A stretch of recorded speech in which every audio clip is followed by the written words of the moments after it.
Let's call the meeting to order for the Human Resources Appointment and Equity Committee on this day, November 18th. Madam Clerk, would you please call the roll?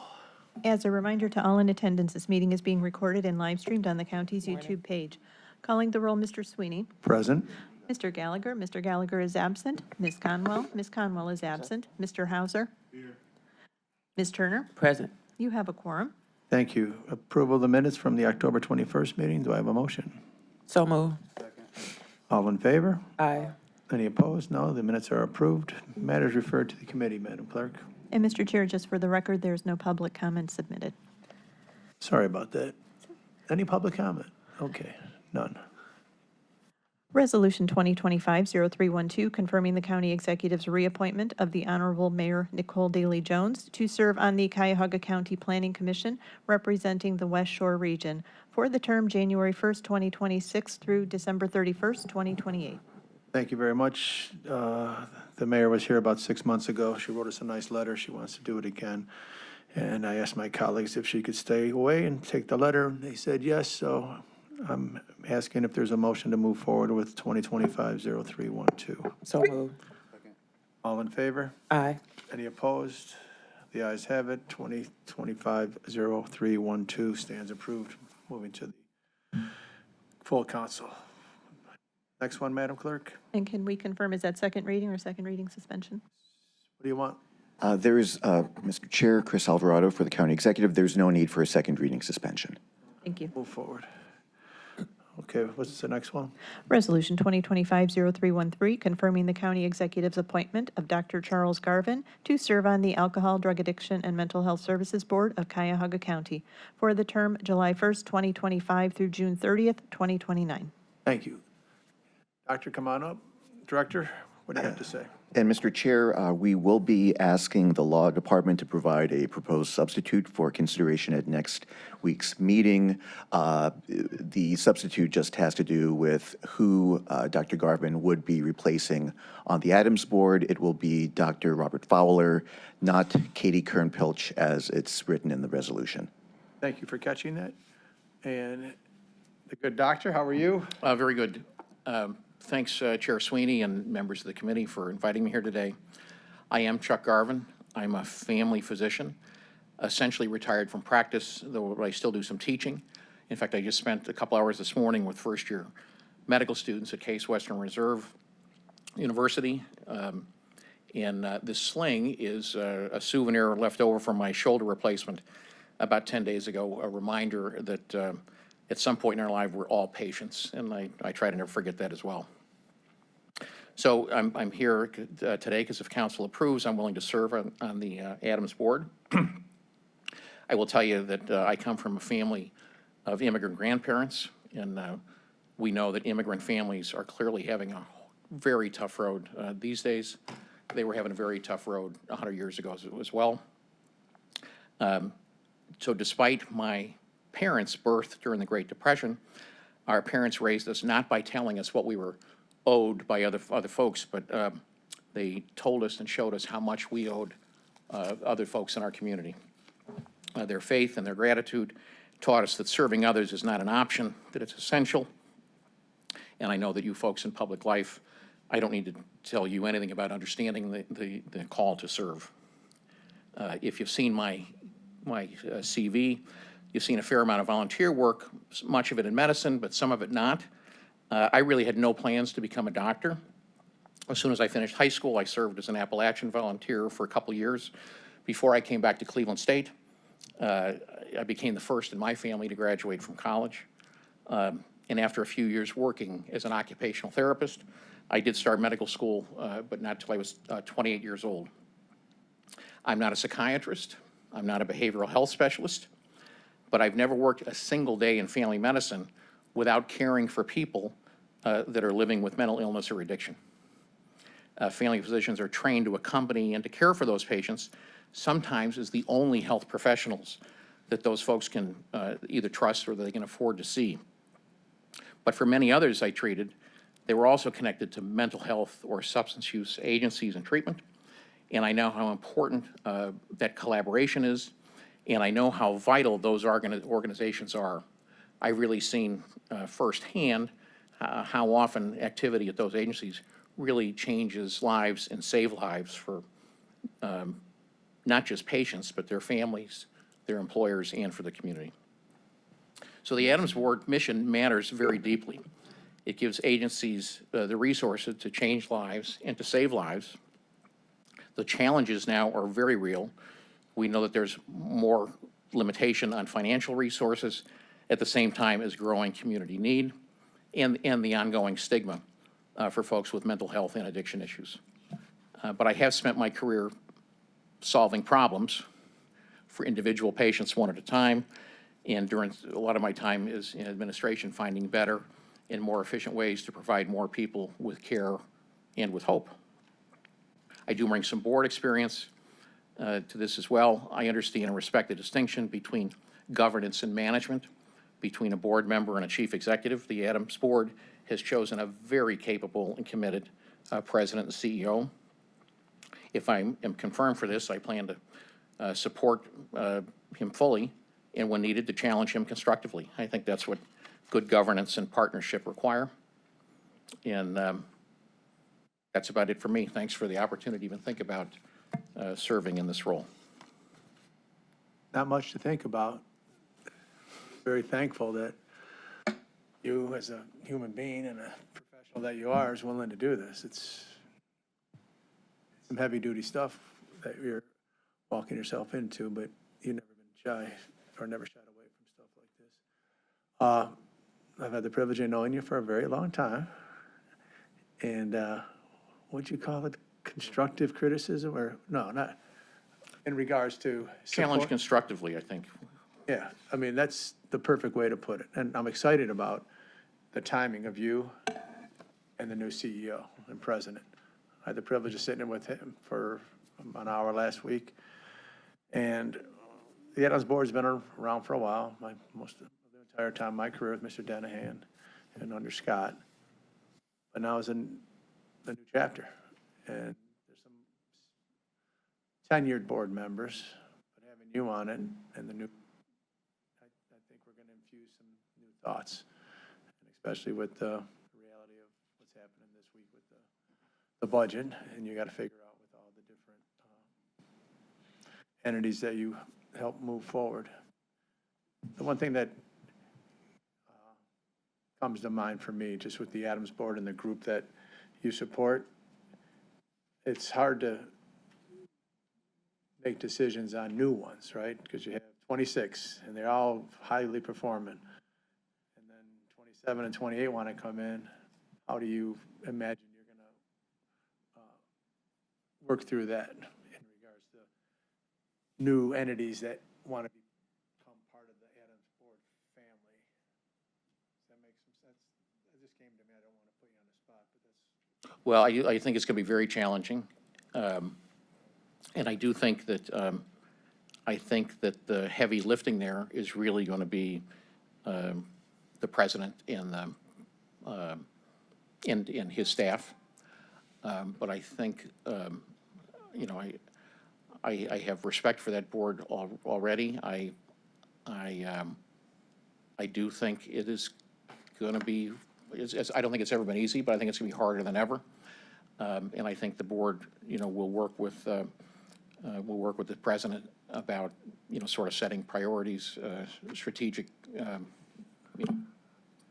big issue things, but the details of who gets picked, Yeah, that's, the board will approve, but I don't think board that's members. just my thought as a new board member, and I shared it before with Scott, not publicly, but just some kind of scoring system Yeah. on an annual basis, 2-year basis, 3-year basis of everybody that comes in, and you just figure it out, and something comes out.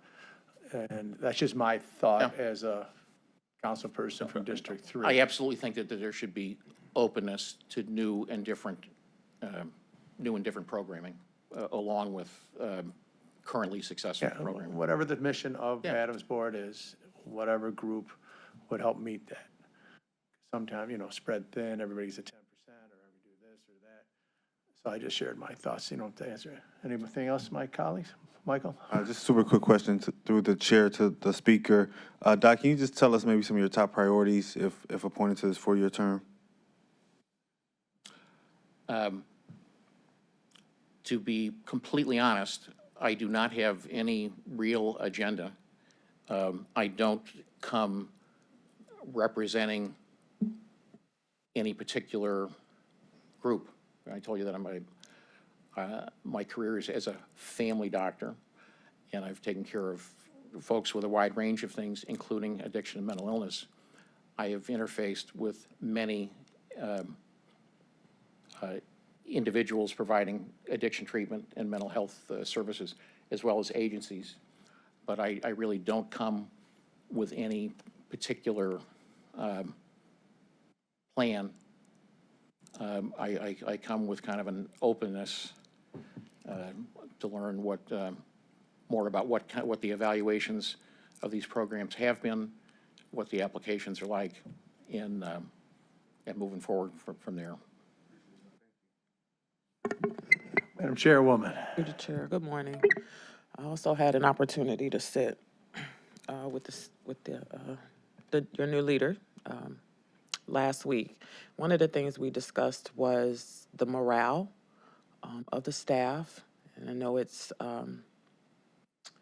there've been some things going on, but he had good reports about his reception, and hope that will keep going. Do you have any thoughts around how to increase or decrease the anxiety amongst the staff with new leaders coming in? Yeah, I am very impressed with him. I do know about his work, and I've talked to some staff at the Hitchcock Center, so folks who have worked with him for a while, including back to folks who worked with him at Recovery Resources. And I met with him last week as well, 2 weeks ago. I think that he is going to, I think he's going to be very transparent with his staff and with the agencies that he interacts with. But I think his staff is going to find him encouraging to them. I don't think they're going to have to worry about surprise problems with him or any agenda other than taking care of the folks in this community. And I'd be very surprised if folks who work, beyond the folks who have chosen him, if the folks who are going to be working with him every day are not thrilled to be working with him, I'm very surprised.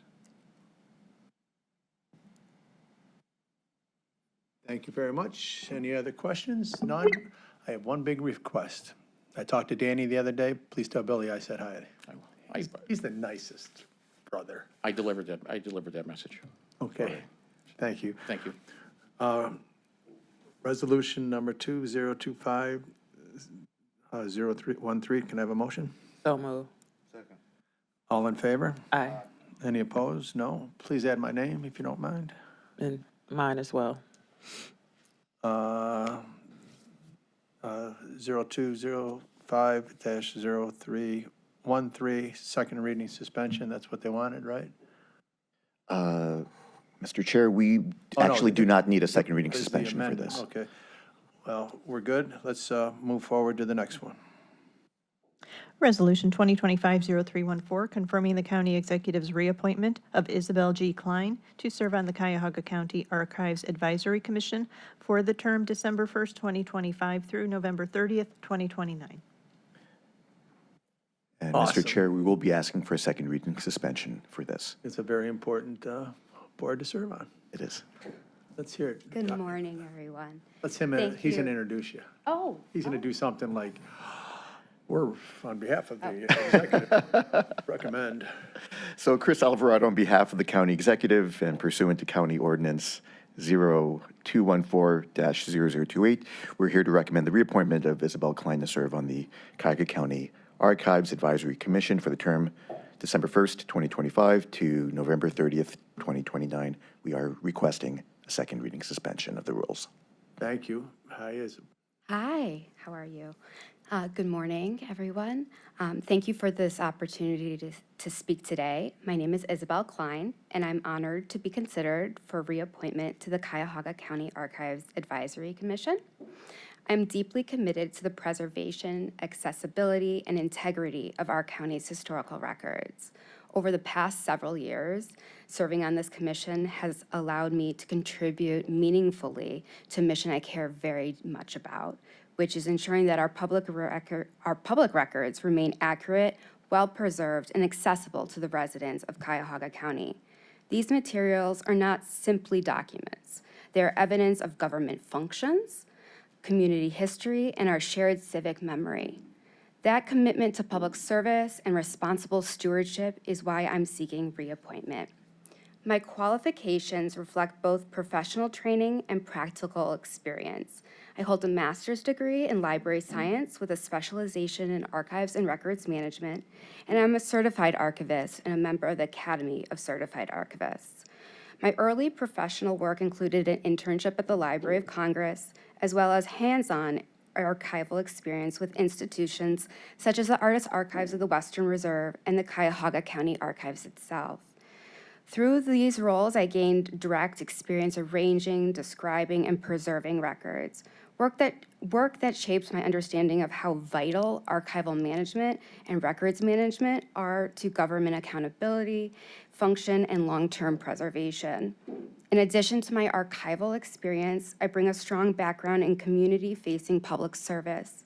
I spent over a decade working as a children's librarian in public libraries, a role that required thoughtful communication, collaboration, and engagement with diverse stakeholders.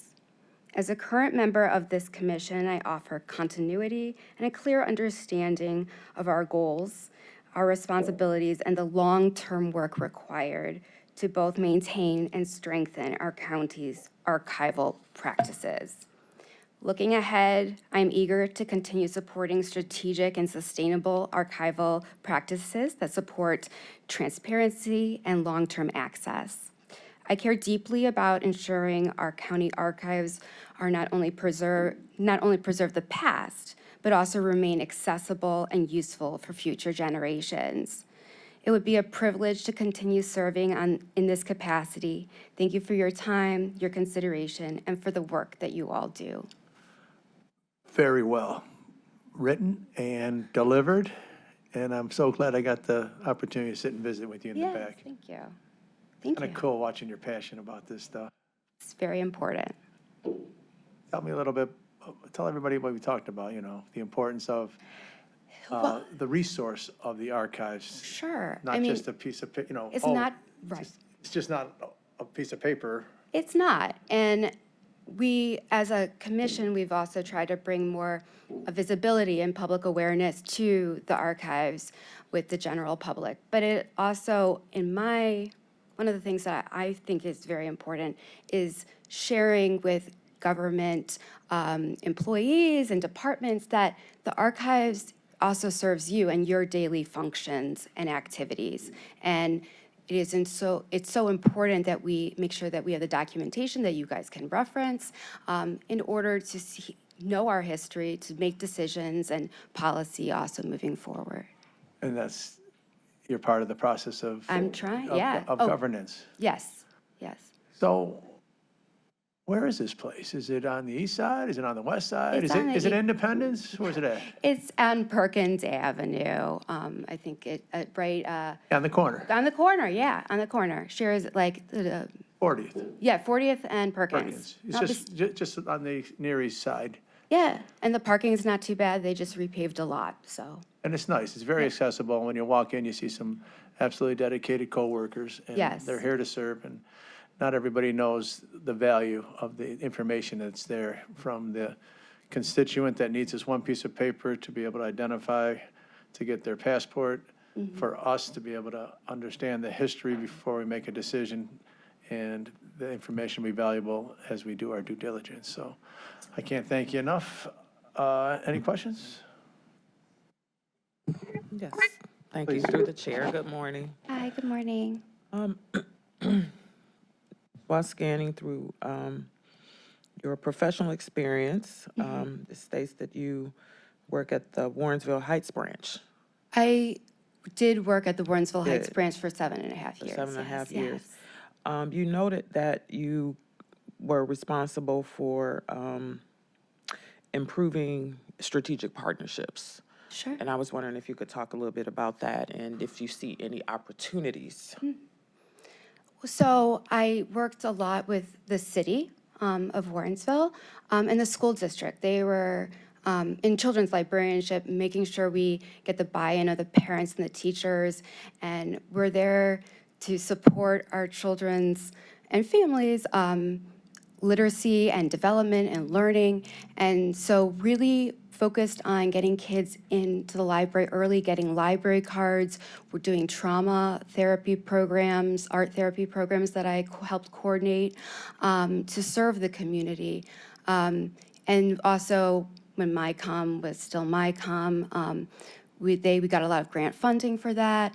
Just a lot of different community, local organizations, but primarily I would say the city and the school district were very important partners that we worked very closely together to ensure the safety of the kids and families and also their learning and development. So let me ask you this. Your role is, you don't have an audience per se, like you did, you Yeah. know, working for the public library. Yeah. So how do Cuyahoggans interact with the archivist, or do they? And so, That's a good question. I think it depends on the resident. You know, if someone's maybe interested in their genealogy or records related to their home and their land. well, let's talk genealogy for a second. Okay. So what would that look like? For bringing more partnerships in, or Or how a regular resident, if just a person, would interact with? sure. They would commission. come to the archives and talk to the staff, and if they're interested in maybe finding a naturalization record, the staff would kind of walk them through that. There are people I know right now in our county that are looking for, I know Dr. Satina has shared that there's been an uptick in people interested in getting dual citizenship right now in different countries. So they're having to go back through all the naturalization records to be able to research that to then prove that they are eligible for citizenship in another country. Is there a too. cost to this service? For the archives, I can't speak to that. I don't think so. Don't quote me though on that. But it's, reference services are free, so, yeah. Thank you. And thank you. Yeah, when I've been over there a couple of times, it's just very welcoming. And as people are doing their due diligence, they're like, you have to go to the archives, just like if anybody, you have to go to the building or to License Bureau or tax places. Once they get referred there, they walk in, and I can't be more impressed with the professionalism. They're great. of the Staff and They're wonderful. leadership of the board. Any other questions? Hearing none, can I have a motion for second reading under suspension for ordinance number, or resolution 2025-03? So move. All in favor? Aye. Any opposed? No. This will move to the full council. Thank you very much. Please add my name for this wonderful young lady. And Turner. We got next, Madam Clerk. Resolution 2025-0315, confirming the county executive's reappointment of Ramona J. Davis to serve on the Cuyahoga County Community Improvement Corporation Board of Trustees for the term January 2nd, 2026 through January 1st, 2029. What do we got? And we are pleased to recommend the reappointment of Ms. Davis to serve on the CCCIC. There's no need for a second reading suspension of the rules. Hello, Ramona J. Davis. How are you? I am fantastic. Good afternoon, good morning. How's everyone? And thank you for the opportunity to be here today to talk about the potential reappointment of this role. 3 years ago, I was appointed to the CCCIC board and have had a wonderful opportunity to look at numerous loan requests from businesses in Cuyahoga County seeking gap financing for their projects. So I serve on a board with other board members, and we take a look at the request. We analyze it fully and make a conscientious decision. Is this in the best interest of the residents of Cuyahoga County?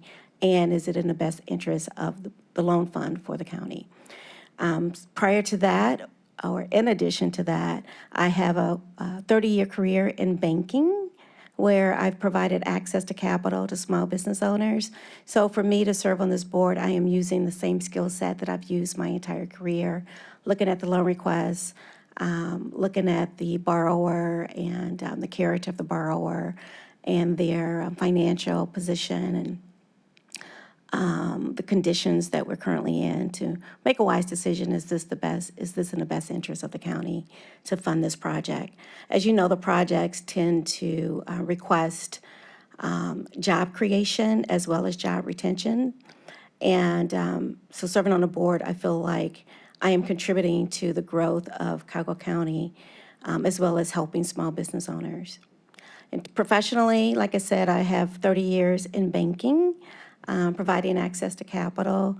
I have an MBA degree from many, many, many years ago in marketing, and I also have a bachelor's degree from many, many, many years ago in human and family resources. So at this time, I would take any questions you might have. Perfect. It's not many, many, many. It's probably just many. It's many, many, but thanks. I think you're perfect, right? For this way you describe yourself and what your mission is going to continue doing. Yes. And why you're so good at it is because what you did. So I'm just happy. And the thing, it's not well publicized or understood or flashy, but you play an important role. Yes. And the decisions you make are protecting the dollars that we have to maximize our economic development for Cuyahoga County, which helps drive our county in regards to the fiscal. That's really important. And we don't have a lot of dollars, right? In terms of the county? Yeah, I mean, a lot of dollars to disperse. Right. So they're precious. That's correct. Maximize it. I'm super comfortable that you're there. Thank you. Questions? Michael? To the chair, to the speaker, I also think you are a good fit. Having served prior to, I will ask the same question I asked to the doctor. Is there anything you weren't able to get accomplished or any priorities you have for your next term? No, I think we've been able to accomplish the goals of the organization, which is to provide gap financing for small businesses or nonprofits seeking funding for their projects. Typically, we are in the middle, or we are in addition to outside funding that they've already thought or obtained. So, but in terms of additional goals for the organization, I think it's well-run, and just happy to be a part of it. Appreciate it. Thank you. Thank you. Just thank you for your service. That's okay. Grateful to have the continuity that you're coming back. When everything else is chaotic, it's good to have consistency. Anything that stands out? Anything you want to share? Any opportunities, challenges? Do you need anything? No, I think it's a well-run organization. Everything is very professional. I don't see any challenges to what we're doing, other than finding the borrowers, and they tend to come. And when we do have the borrowers, we schedule the meetings, we give them our full attention and make a crucial decision. Well, thank you for your service. Okay, thank Could you. you add my name, please? I love your matter-of-factism, the way you just handle stuff. I'm here, I'm doing my job, it's going good, and if it goes off track, I'm gonna get it straightened out. That would be correct. That's pretty much you, right? Yes. Well, thank you very much. This is second reading, I got disconnected, okay. Thank you. See you later. Bye-bye. Keep up the good work. Is there a motion for 2025, I'm making a motion 2025-0315. Do I have a motion? So moved. Second. All in favor? Aye. Aye. Any opposed? No. 0315 stands approved. Move forward, and please add my name and Michael's and Meredith's. What do we have next? Resolution 2025-0316, confirming the county executive's reappointment of Richard Perry to serve on the Cuyahoga County Community Improvement Corporation Board of Trustees for the term January 2nd, 2026 through January 1st, 2029. Thank you. Director? Yes, we are, like Ms. Davis, requesting the reappointment of Richard Perry to serve on the CCCIC for that term. We had just reappointed him, or rather appointed him earlier this year, so I believe he sent in a letter requesting reappointment. Yes, and the Perry Pinckney families are legendary here, and we're very thankful that he'd be willing to serve in this particular capacity. Any questions? Hearing none. Resolution 0316, second reading. Do I have a motion? So moved. All in favor? Aye. Any opposed? No. Moves forward. Thank you. Now we get to HR. Resolution 2025-0319, making an award on requisition 16009 to Metropolitan Life Insurance Company in the amount not to exceed $1,924,746.28 for vision insurance for county employees and their eligible dependents, effective upon signature of all parties for the period January 1st, 2026 through December 31st, 2029. Welcome.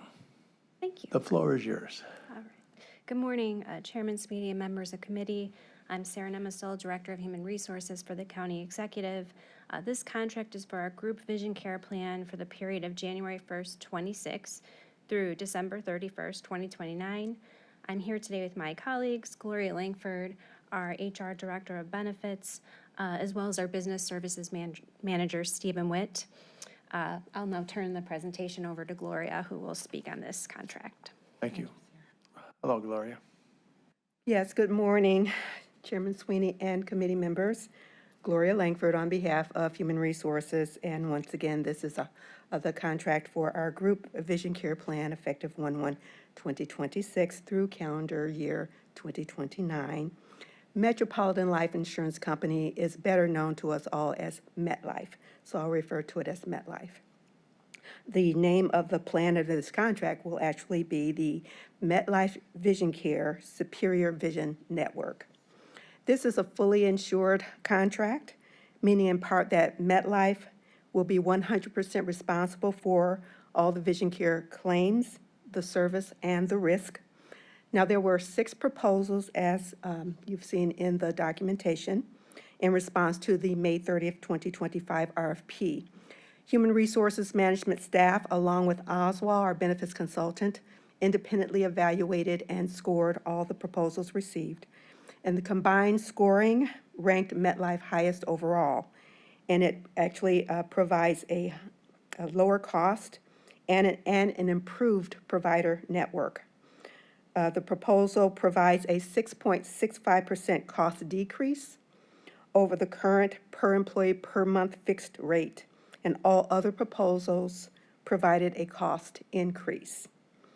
In its budget narrative, MetLife offered also a 4-year rate guarantee, and this locked-in rate will extend the lower cost and the savings across a 4-year period, which is more than the minimum of the 3 years that was required per the RFP.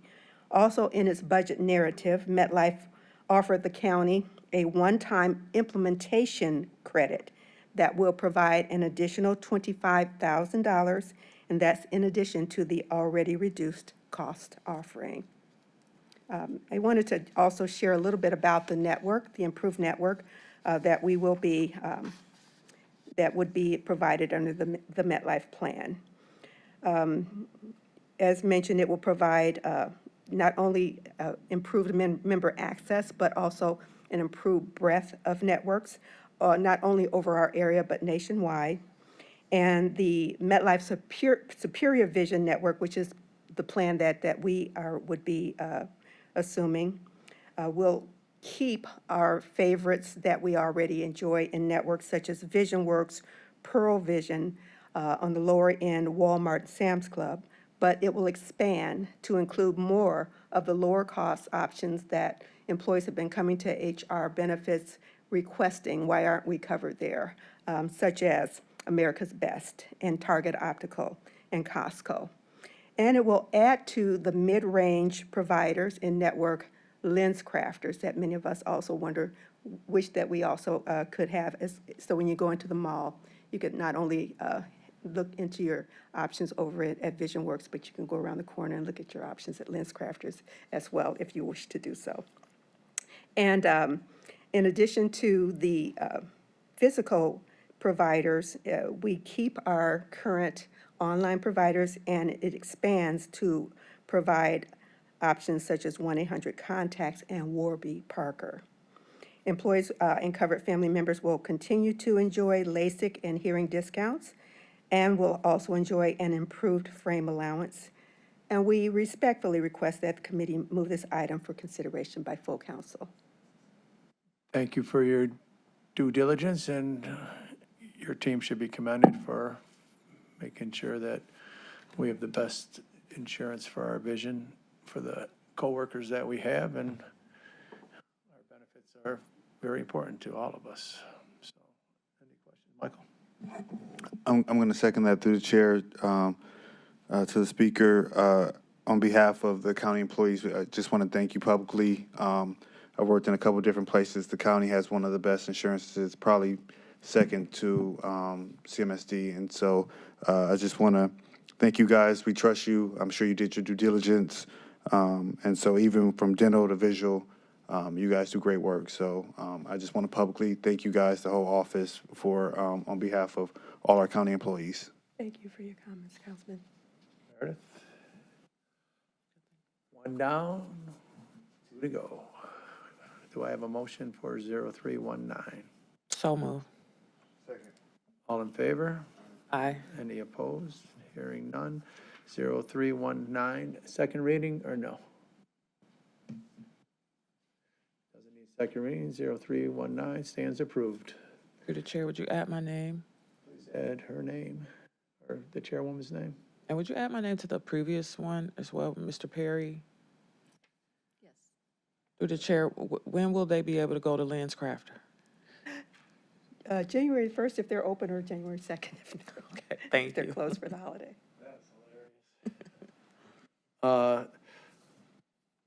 Next one, Madam Clerk. Resolution 2025-0320, making an award on requisition 16008 with Delta Dental Plan of Ohio Incorporated in the amount not to exceed $11,875,028.40 for dental insurance for county employees and their eligible dependents, effective upon signatures of all parties for the period January 1st, 2026 through December 31st, 2028. Welcome. Well, thank you. Nice Gloria seeing you Langford, again. once again, on behalf of the Department of Human Resources. And as stated, this contract is for our group dental plan, effective 1/1/2026, and this through the calendar year 2028.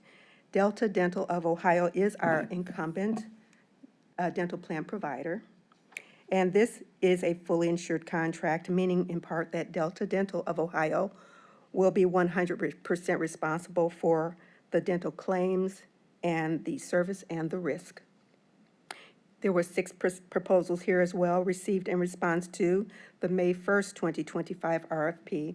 Human Resources Management staff, along with Oswald, our benefits consultant, independently evaluated all proposals received, and the combined scoring ranked Delta Dental of Ohio highest overall. Other proposals fell short either in their proposed solution or were not aligned with the county's service needs, and all others offered significantly fewer network providers based on where our employees live. In addition to or combined with overall scoring, Delta Dental of Ohio provides the best dental network for our population. And awarding the contract to Delta Dental of Ohio will mean that employees will pay a few dollars, a few cents more per paycheck over the coming year. But under the lowest cost proposal, if we were going strictly by cost, 16% of employees who are currently using in-network providers would have to find another dentist in order to stay in network. So that's more than 700 employees and their families who would have to find a new dentist if we were to go with the lowest bid proposal. We have all the faith and confidence in you. All right, thank you so much. So- So all told, this will provide great coverage without the member disruption. Yeah, that's the unnecessary most member important disruption. thing, right? For cost rise, this is 47 cents for the individual and $1.12 or something, but they don't have to go look for somebody. And there's a lot more with this particular provider than other ones. That is correct. So I know you have the best interest of all of our coworkers, including us, in mind when you're making these decisions. And Absolutely. it's under the leadership of your director, but you guys are the ones that are doing the work, and she gets the credit. I'm just kidding. It's kind of cool watching how you guys work. I had the privilege of stopping by and talking with yourself and the other coworkers, and I was enlightened. I knew a little bit more when I left than I came in, and that's what gave me the comfort level. So Great, thank you. absolutely. Chairwoman, Chairman? Man, you got off the hook easy. You just had to listen to my mumbo jumbo. Right, thank you. Okay, 0320 for the dental. Do we have a motion? So move. All in favor? Aye. Any opposed? No. It moves forward. One more. Thank you. Ordinance 2025-0009, providing for the adoption of modifications to Sections 6.09 and 6.13 of the Cuyahoga County Employee Handbook. Director, it's nice to see you. Without to any see you. support, you're by yourself. I'm Good by luck. myself on this one. Sarah Nemesil, Director of Human Resources. So we've proposed modifications to two sections of the Employee Handbook, Section 6.09, which addresses telecommuting, and Section 6.13, which addresses inclement weather emergencies or events impacting operations. So I'll start first with telecommuting and try and be brief and succinct. So currently, under Section 6.09, department directors in consultation with HR can permit temporary or occasional telecommuting arrangements for dependent care, inclement weather, illness, disability, or caring for an ill family member. So Human Resources is proposing to add two more events under which a director could permit telecommuting. The first one being a temporary unplanned transportation emergency or special event impacting transportation to the assigned location, like if there's a parade downtown or a shutdown where traffic might be disrupted. We are also seeking to add, on an occasional basis, telecommuting where someone couldn't make an appointment at the beginning of their workday or the end of their workday, and they have like a doctor appointment right in the middle of the day, and it doesn't make sense to be driving around all day. In turn to, help with flexibility for our employees, but also not lose the productivity, folks can work from home. We're also proposing to add language just affirming that the county executive or designee can require employees to telecommute during emergencies or events impacting operations. So we have a remote work program in place, and it's working. And so we're just simply adding, clarifying, and affirming language that say it's not your remote work day, but the building shuts down. If you're able to work from home, the executive can mandate that you work from home. And last, we're proposing to incorporate additional language just to make clear that telecommuting requests have to be coordinated with any existing remote work agreements. So if someone has a request to telecommute and they have, two remote work days already during the week, we would ask, the supervisor could ask, hey, why don't you flex your remote work day to this day? So we're not losing, people for more time out of the office. We added language just affirming that telecommuting cannot be authorized if it will adversely impact county operations, and that management may request supporting documentation to substantiate the need for telecommuting. So those are all the telecommuting amendments. I'll go into the next section if that's okay. Okay. With both of them. Okay, so then the next section is inclement weather emergencies or events impacting operations. And the changes in this section are really to align with the changes we proposed for telecommuting. So in the suspension of operations subsection, so there's currently language that, you know, we can close buildings, suspend operations, delayed opening, of a building for various reasons like hazardous weather or power failure. We've added civic events to that list. So again, if there's like a big event downtown or something like that. We've also added language that in such emergency circumstances that personnel who are not required to be present at a county facility. So typically you have, you know, 3 groups of people. You have people who have to stay, are essential workers. You have people who can work from home, but just not at the location of the emergency, and some folks who cannot work from home. So in those circumstances, we are just saying that personnel who are not required to stay present at the building might be required to telecommute.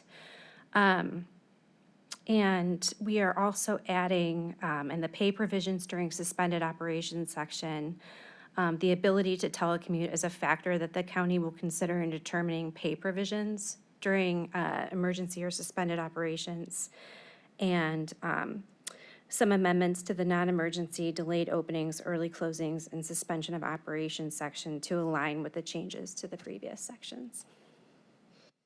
So I know that was a lot, but Not a lot, but a lot of words. take any questions. So basically, on the last one, we have a snow. Yeah. We gotta leave early instead of just going home. You're asking them to work. Yeah. When they get home. And on the first one, you mentioned for productivity, but it's also for not burning their sick time. Right. For the doctor's appointment in the middle. Well, they would still use their sick time. For the middle. Yes, but you don't have the transportation time to and from if, you Yeah, know. yeah, some people, if they have a doctor's appointment at 11:30, they'll burn a whole day. Right. Because it's the parking of this and that. So that's a benefit both ways. Questions? Michael? Just a few questions through the chair to the director. I was trying to write down as you were speaking. Give me more information about if the county executive says you have to work, but the building's closed. What was in the first part, director? Something if the county executive says people have to work. Yeah, so typically, you know, before we had like remote work, let's say there's an issue with this building, there's a power failure and the restrooms aren't working. So we want to send everyone home, but let's say, I don't know, it's tax collection or something, and so we have to keep one section of the building open to help the public. So the workers who stay here to help with that collection, they are required to remain on site and work. Now, previously, the other employees who are sent home because, you know, it's not ideal or maybe not even safe to remain working in the building, they would just we would release them for the day with pay. So now, with, you know, the benefit of we have remote work privileges and we've entered in, you know, we have this remote work program and policy, what could happen is instead, hey, you know, we're releasing you, but please finish the rest of your day telecommuting from home. I understand that. And then I understand the written support documentation. That's basically if someone says they're having car trouble, you want them to be able to bring in like a receipt or something to verify that they had the car trouble. Yeah. Oh, I understand that as well. And then my last question, Director, through the chair. And so you guys are saying too, if an event happens or something happens downtown, so if like the Cavs win the championship, Yes. you want to send people home and then ask them to work as well? Well, maybe not even send them from home 'Cause I don't because think it's they're going to be gonna- so hard to even to get to and from. So we would just say, hey, you know, it's not essential for you to be in the building tomorrow. You can work remotely for the day. Okay, So that helps, so people Trying aren't to come slugging down. it downtown trying to get through the traffic and okay. Because I think those types of things. productivity, especially like big community events that affect this entire city might be a problem. Those are my questions. Those are my top 3 questions, Director. If I have any more clarifying questions, I'll definitely reach out. Sure thing. Councilwoman, we're good? Good. So basically, it's, if there's an event, we're gonna ask the folks to do their job from home. Yeah. And if they could choose to use their own comp time if they want. Yeah. They want to go to the parade, right, for the Cavs, that's up to them, and they could celebrate either way. That's right. How's the PRC on this thing? I got the letter. Are you okay with their, Yes, in accordance with the PRC administrative rules, I did submit the proposed legislation to the PRC and presented it to the commissioners, and the commissioners issued a letter of support for the changes to the handbook.